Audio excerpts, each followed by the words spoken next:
Hi, this is Pastor Michael Foster of the historical First African Baptist Church here in Tuscaloosa, Alabama. We're better known as the Fab Church. I'm praying that you enjoy this sermon that you're about to hear.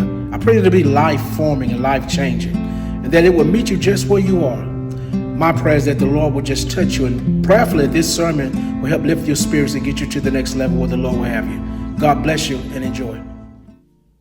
Look with me real quickly. We're going to read this. Read as a continuation of last week. We get to chapter 6 of John, because we know that John is written to the unbeliever. The epistles of John, we know, are written to believers. Since John is writing to the unbelievers in the text, he's now in chapter 6. We read about Jesus. We read about Jesus just performing ministry to people, and the people have gotten misunderstandings about what they are supposed to look at. That's easy, particularly for some of us who don't understand things in the spirit. They are looking at Jesus performing ministry, but their connection is to the ministry and the miracle and not Jesus. Sometimes you can do so much for people that they forget to see you, and they just only see what you're giving them. And they'll start following you for the wrong reasons. Let's look at verse number 30 when we get there.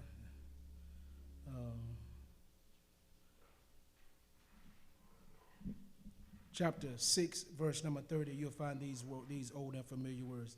They said, this is the other question that they posed to Jesus. They said, therefore unto him, what sign showest thou then, that we may see and believe thee? What can you show us that help us believe it? What does thou work? What are you going to do to help me believe in you, Jesus? I'm not just going to believe in you. You got to do something for me to believe in you. I ain't following you until you show me something. Verse 31. Now they're going to tell Jesus the Bible. Our fathers did eat manna in the desert. As it written, he gave them bread from heaven to eat. They're telling Jesus the Bible. They're telling the word. 32 says, then Jesus said unto them, verily, verily, I say unto you, Moses gave you not that bread from heaven, but my Father giveth you the true bread from heaven. Jesus said, what Moses gave you ain't what I'm trying to give you. Stop thinking you know everything and listen to Jesus. 33 says, for the bread of God is he which cometh down from heaven. You already know who we're talking about, don't you? And giveth life unto the world. I'm not giving you something that's going to satisfy you for the moment. I'm trying to give you something that's going to satisfy you for the rest of your life. Verse 34, then said they unto him, Lord, evermore give us this bread. And when he says that, guess what they say? Lord, just keep giving us bread so we can eat and never be hungry again. That's not what he's talking about. Wow. Look at verse 35. And Jesus said unto them, since they didn't know what we're talking about, I am the bread of life. He that come to me shall never hunger. Underline that. He that comes to me shall never hunger. He that comes to me. I go to church. No, it ain't about church. He that comes to Jesus, not go to church, shall never hunger. He that comes to Jesus, not sit on a committee, shall never hunger. Never hunger. But he says something else. And he that believes on me shall never thirst. Underline that. Comment, but next thing he said, and he that believes on me, you got to come to him and believe on him, shall never thirst. 36, but I say unto you, this is still written in my Bible, that ye also have seen me and believe me not. you still don't get it. Look at verse 30. All that the Father giveth me shall come to me, and him that cometh to me I will in no wise cast away. Oh, the one commentary say cast out. Verse 38. For I came down from heaven not to do mine own will, and this is Jesus. I didn't come here to do my will. God sent me here. Watch what he says. But the will of him that sent me, not to do my will, but the will of him that sent me. That's enough. You may be seated.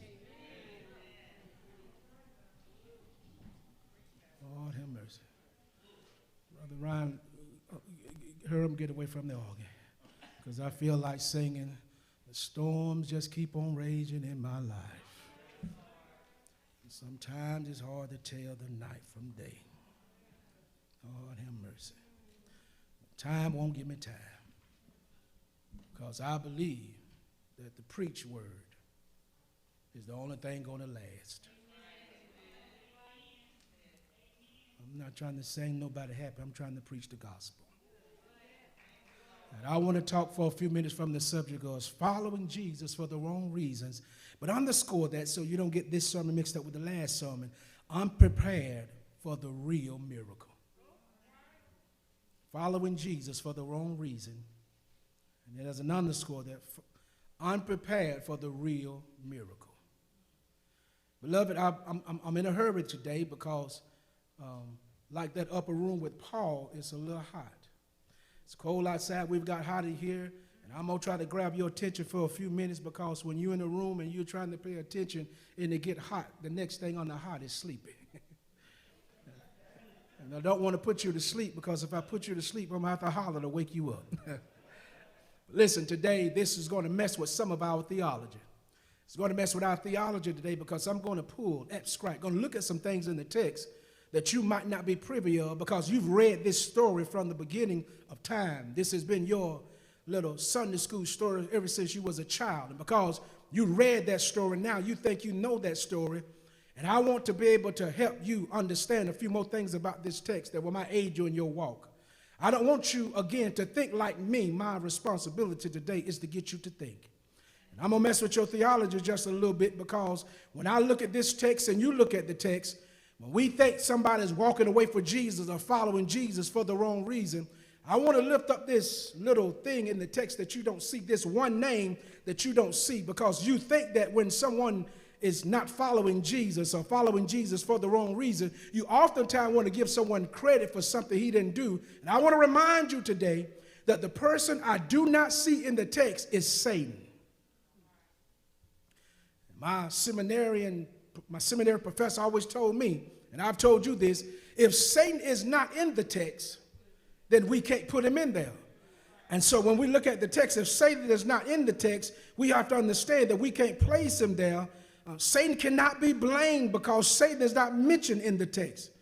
In this text that we read today, the question is a question of our hearts. Will you follow Jesus?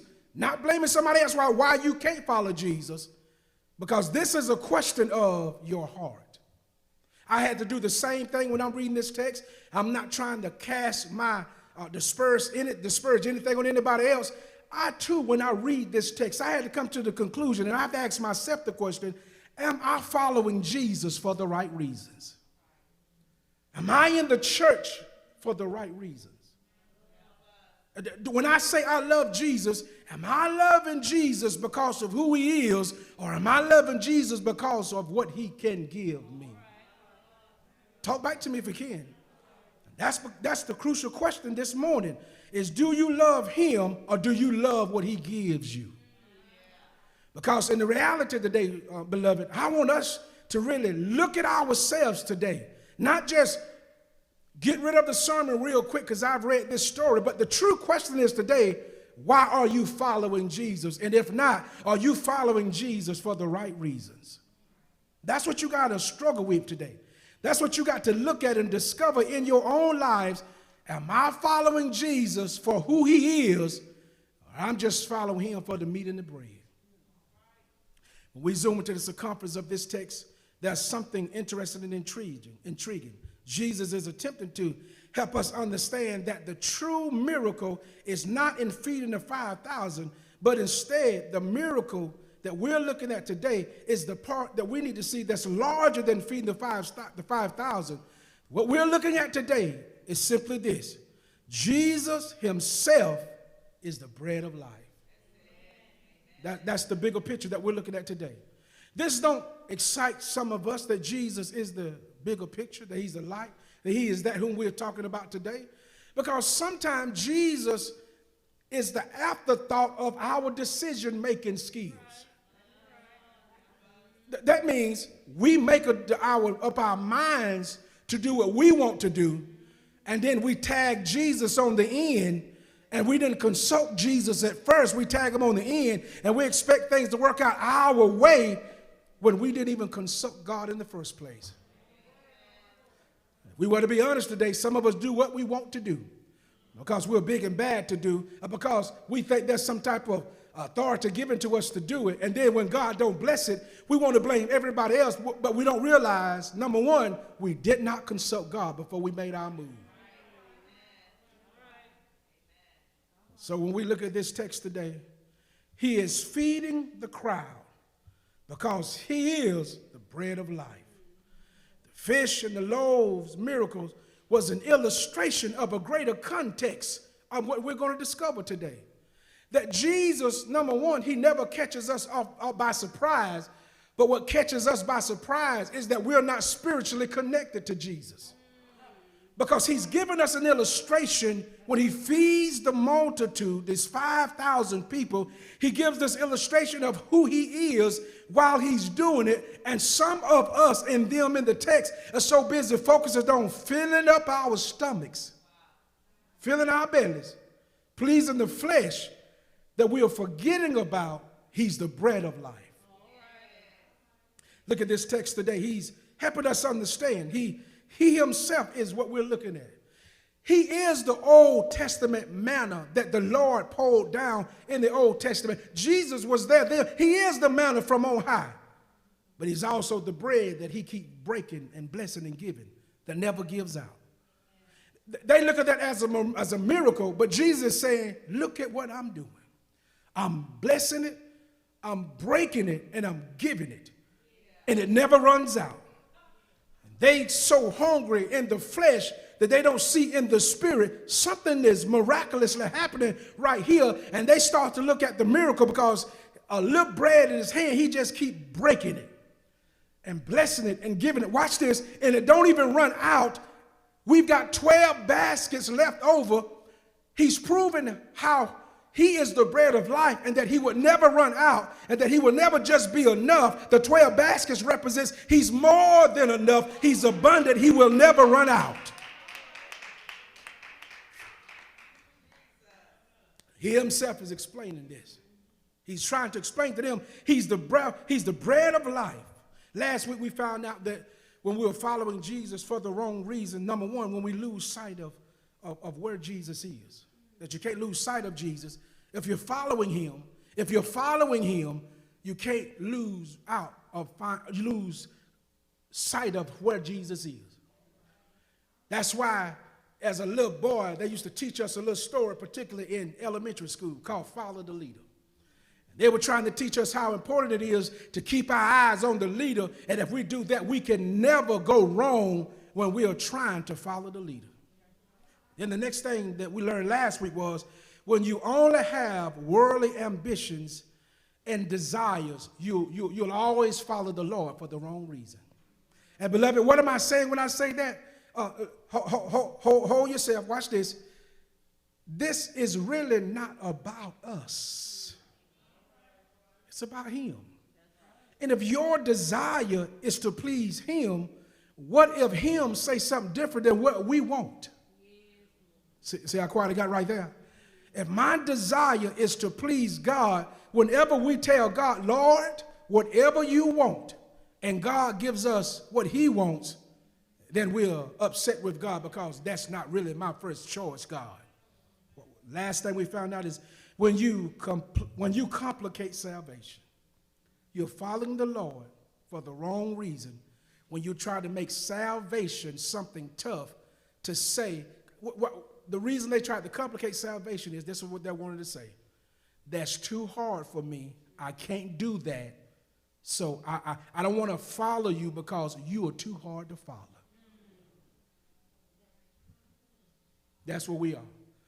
And I want to be able to challenge us to be better than what we are right now, because I will not give you the excuse to say that salvation is too hard for me. Following Jesus is too hard. You can't say following Jesus is too hard if he won't put more on you than you can bear. Following Jesus is not hard. Because not only will God wipe every tear from your eye, but he'll put a hedge of protection around you and won't just let anything happen to you. God is able to take care of you.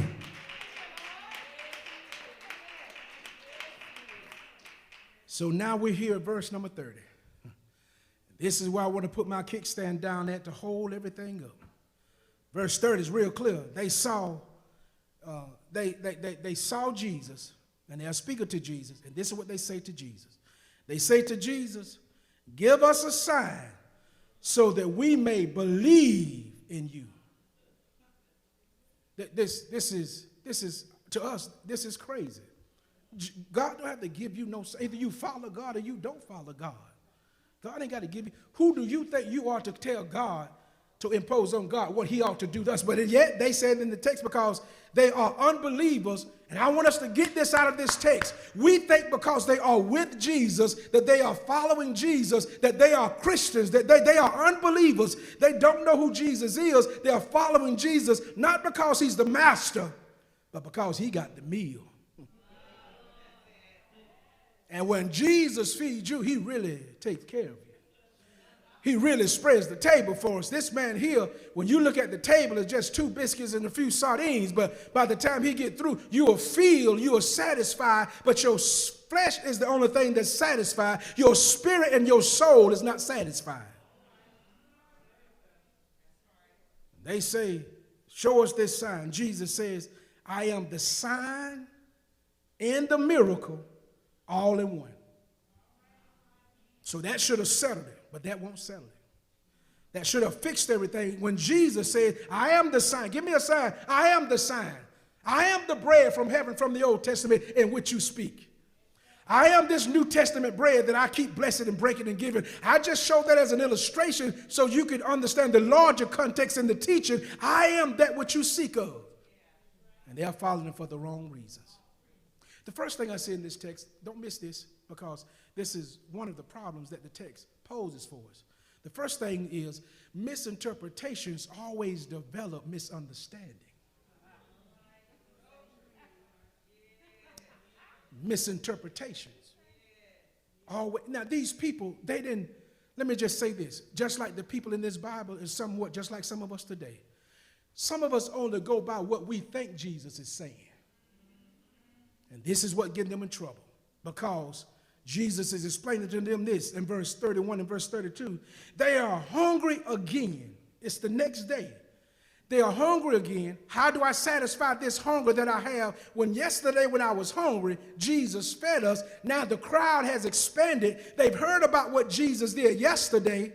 And so now the crowd mixed with the others that was there at the feeding. Now everything is shifted and changing. Now new converts, new people that are coming to Christ, they're saying, I want to see you do the same thing you did yesterday.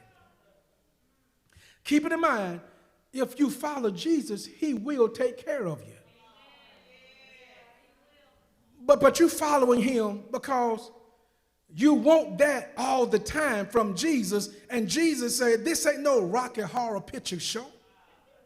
Because people will show up for the show, but they'll stay for the message. And if people don't come for the message, don't expect them to stay unless there's a stage so that they can put on a show.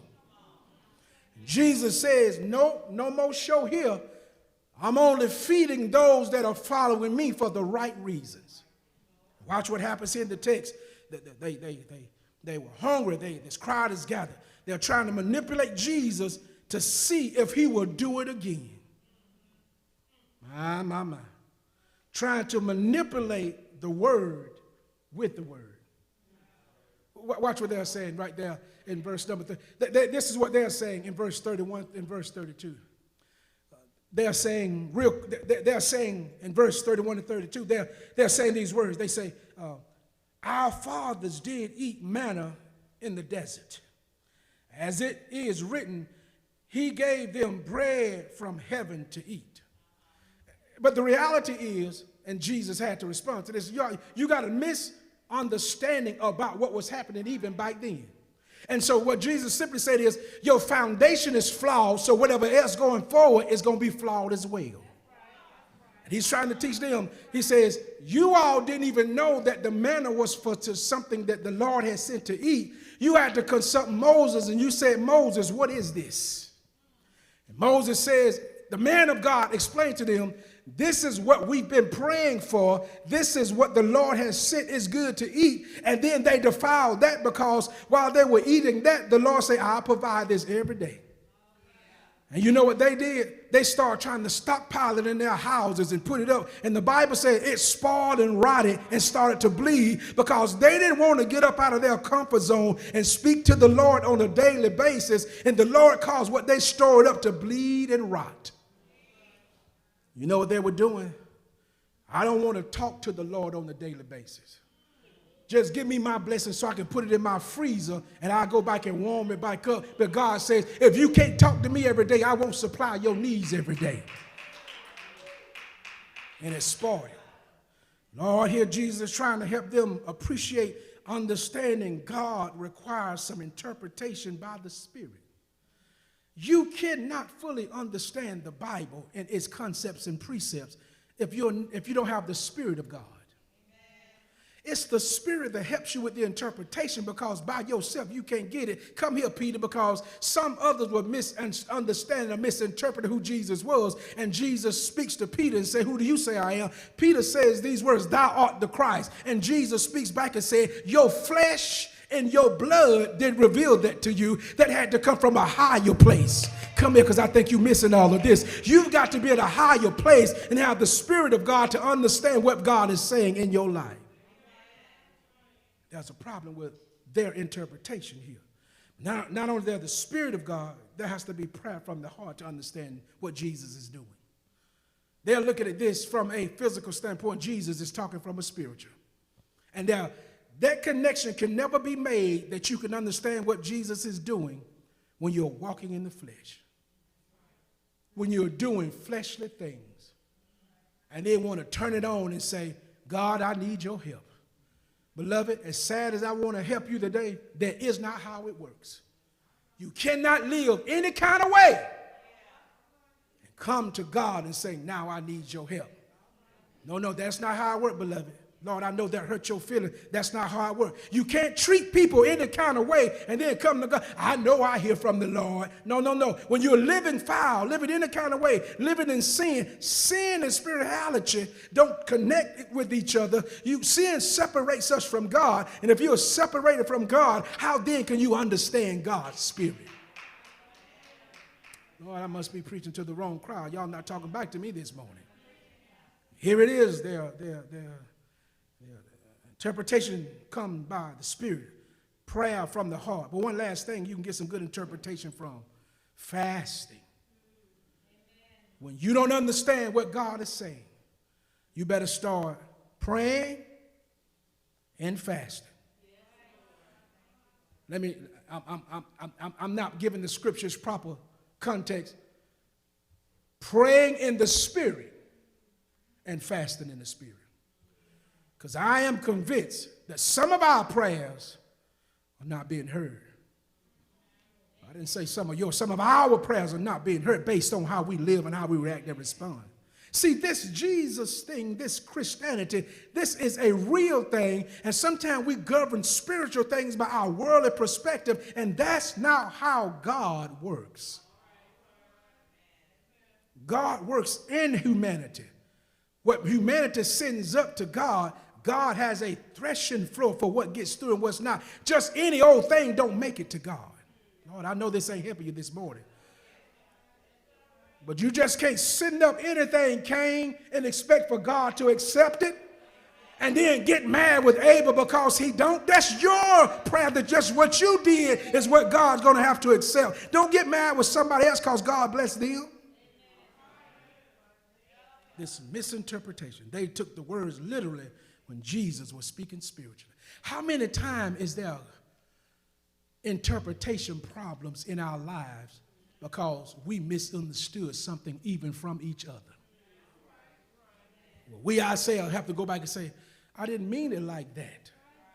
And I apologize if you took it that way. For those of us who will apologize. And that's how sometimes things get. And if we do that with each other, then we know a higher, loftier God has the ability to speak over our heads because he made us. And we have to get sensitized to God's spirit to understand what God is talking about. It don't come to everybody like that. Everybody can't receive it like that because everybody don't walk in the light of the Lord and everybody's not in the spirit of the Lord.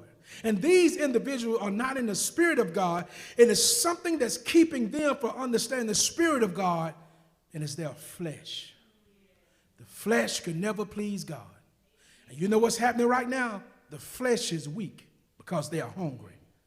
And that's carefully designed for the Lord to get them in a crucial place of needing something and present himself to see how you will respond. Let me say that one more time because that's deep. You missed that. God will put you in a position to need something and present himself as the answer to see will you accept him, to see will you come to him or will you go somewhere else to get your answer. And then you'll say, everything is messed up. Everything is, don't put the devil in the text because he's not there. It's just these individuals that are there, the crowd in Jesus, and they're flunking the test because they're letting their flesh overwhelm the spirit. They take what Jesus said literally, but he's talking spiritually. But there's something else I see in this text that we need to take home with this too. They are majoring in miracles, but minoring in the message and the messenger. Go ahead, I'll give you a little time. Write that down. You're going to need that. They are following Jesus for the wrong reason because they sit in the wrong class.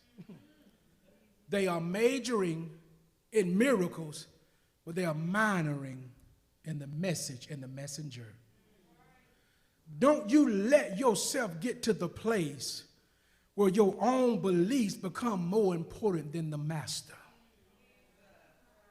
Don't get to the place where you start seeing things differently than the way Jesus is trying to present them.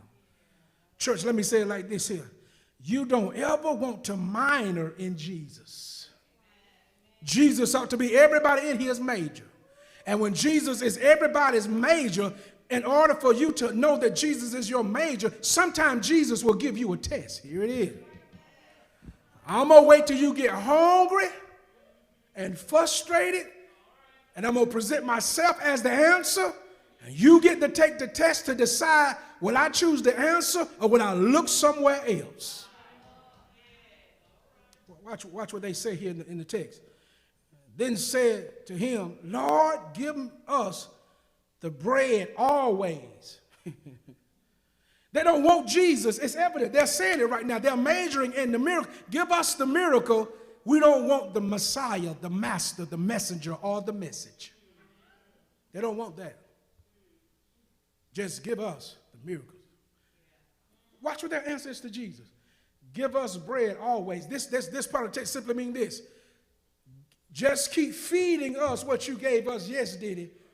And as long as you keep doing that, we good. We don't need, I appreciate you. Thank you for being such a kind man to us. But I'm going to follow you. But I'm going to follow you because you fry some good fish.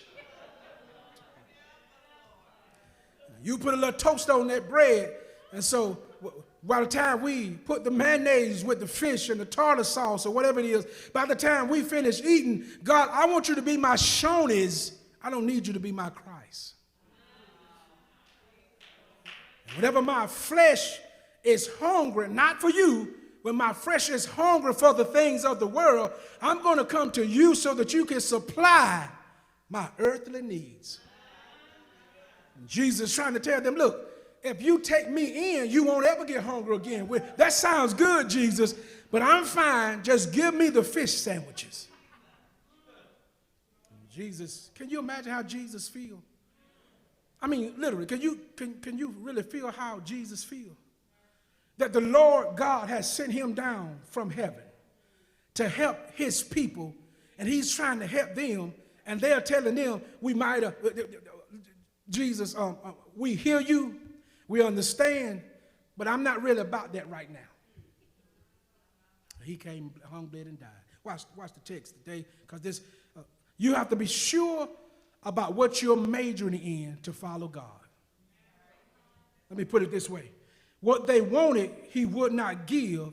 What he offered, they would not receive. They didn't want it. What do you do when you are a Jesus Christ, when you're standing in the place of Jesus? What do you do when Jesus come to the world for you, for that purpose, and you reject God? See, that's the missing part about this teaching today. You think rejecting God means you are saying, no, Jesus, I don't want you. No, rejecting God is when he comes to you and he says, that thing that you're struggling with right now, hunger, can I replace that? And you say, I'm fine. That means you're rejecting Jesus. That's the spiritual rejection that we're talking about. Not just this world and look at it as rejection. No, I don't want it. No, no, no. Yeah, that's good. That is rejection. Don't get me wrong. But this rejection is a little bit more subtle that we do to Christ when Christ presents himself to us and say, I can take care of this thing that you're struggling with. Just put it in my hands, and you turn around and tell the God, maybe not in words, but you say, I got it. I can handle it. And you don't give it to God, but you try to take it on by yourself. Lord have mercy. And you're majoring in miracles, and you're minoring in Jesus. I've seen that. And I've seen that.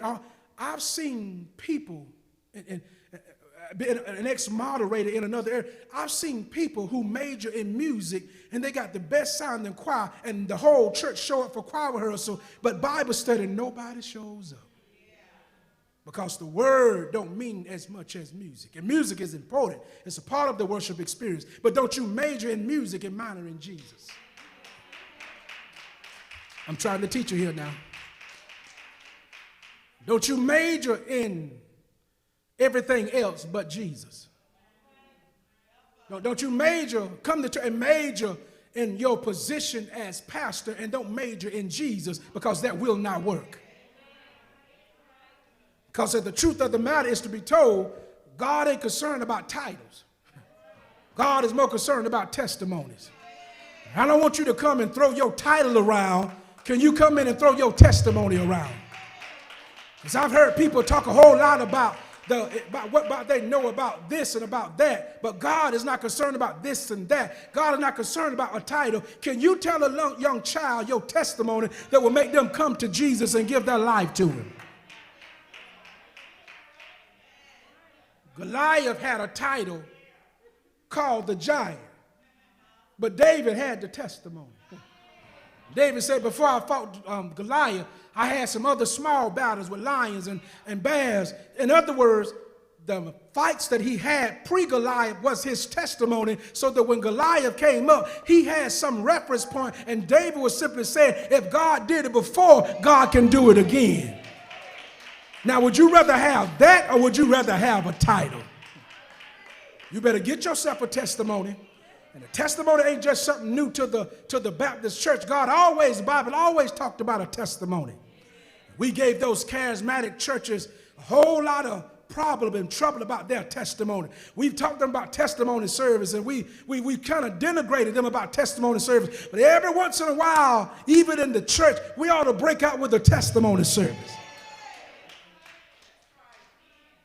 And beloved, let me say before I get off this list, if you don't have a testimony, then sad for you. If you can't say nothing the Lord has done for you, then sad for you. And if you're one of those persons that tries to say, well, that's just not my makeup. I don't really talk that. I don't really get. Let me tell you something. Whenever God has done anything in your life, you could try to keep it to yourself, but there'll be a burning on the inside. that will make you step up, stand out, and be the redeemed of the Lord. You ought to talk about something else other than that mess we continue to talk about. We ought to talk about when I think of the goodness of Jesus. Talk about what the Lord has done for you sometime. Talk about how the Lord has delivered us sometimes. Then God will be able to move in our lives. Talk about this bread. I get it. I get it. You just hungry. Right now, let me satisfy the hunger, and then once I get that satisfied, I'll decide whether I want to give my life to Jesus. In other words, fix this problem right here, Jesus, and if you do that well enough, then I'll come to you.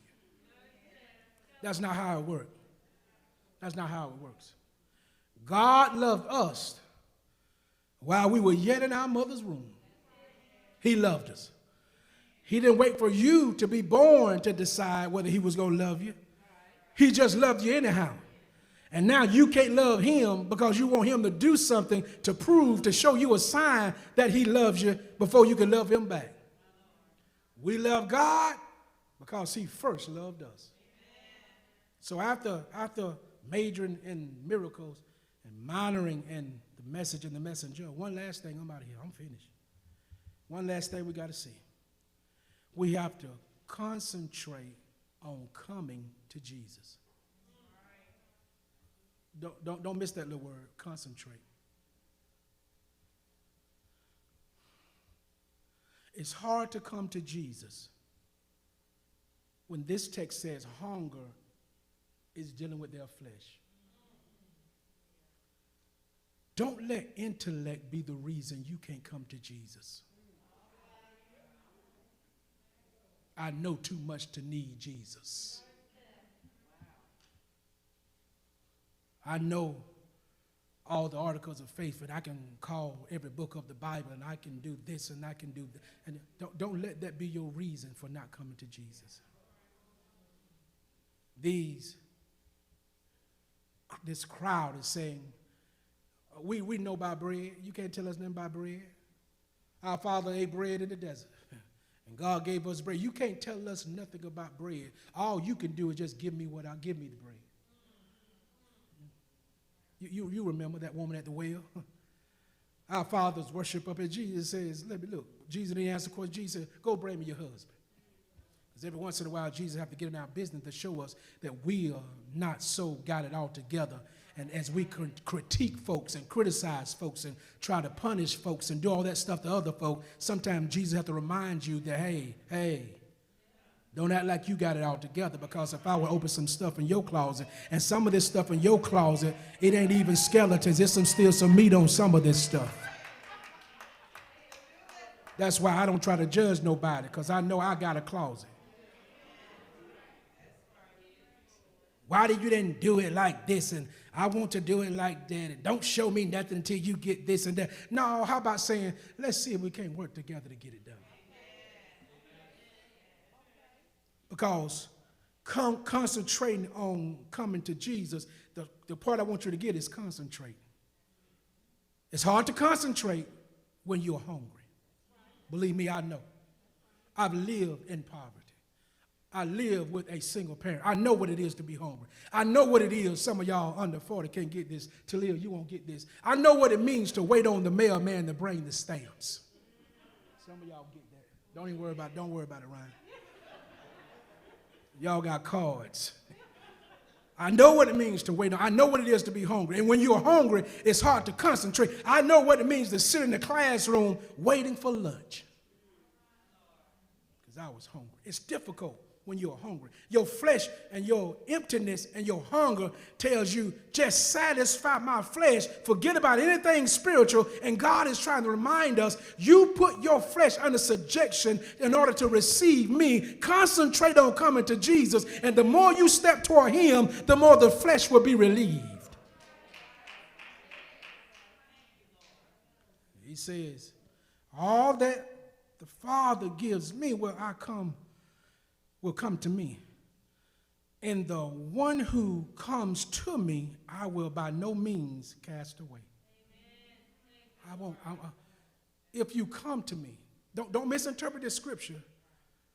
Jesus going to take care of me. No, only if you come to me. What the Bible said, he'll supply all my needs. First, you got to come to him and submit yourself to him, receive him as Lord and Savior. Then the Lord will do some other thing. Yes, that might be a feeding. The Lord will take care of you. It rains on the just as well as the unjust. But Jesus is saying, come to me, and then you'll have to hunger no more. First, don't miss this. You got to come to him. I'm almost finished. Here we go. It says, come to him. He's saying come to him because the works of the Father begins with coming to Jesus Christ first.